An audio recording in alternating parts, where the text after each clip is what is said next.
السلام علیکم۔ وقت اچھا ہو یا برا، اللہ پاک کبھی ساتھ نہیں چھوڑتا۔ مشکل راستے کا مت سوچو، بلکہ تم اپنا سفر جاری رکھو۔ مشکل راستوں کی منزل بہت خوبصورت ہوتی ہے، بے شک۔ اللہ پاک کی رحمت سے کبھی مایوس مت ہونا۔ وہ کچھ دینے سے پہلے تمہارے صبر کا امتحان ضرور لیتا ہے۔ کبھی نا امید نہ ہونا رب سے، بس صبر کرو اور یقین رکھو، مایوس دل کے معجزے ہوتے ہیں۔ جس شے کی نسبت رب سے ہو، اس شے میں سکون شامل ہو جاتا ہے۔ خود کو رب کے ساتھ جوڑ کر پرسکون ہو جاؤ۔ اللہ پاک تمہیں یوں خوش کر دے گا جیسے تم نے کبھی کوئی غم دیکھا ہی نہ ہو۔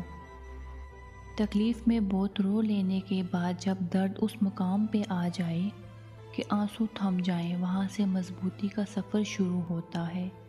پھر اللہ پاک اپنے بندے کو تھام لیتا ہے، بس وہ تمہیں آزماتا ہے۔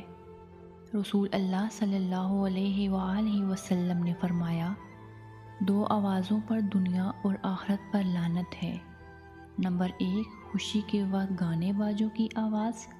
نمبر 2، مصیبت کے وقت چلانے کی آواز۔ اگر آپ کو اپنا ماضی تکلیف دیتا ہے تو اس کو ساتھ لے کر چلنا چھوڑ دیں اور اپنے حال کو بہتر بنائیں، کیونکہ یہ بھی آپ کا ماضی بننے جا رہا ہے۔ تہجد پڑھا کرو، کوئی ملے نہ ملے رب مل جاتا ہے، بے شک۔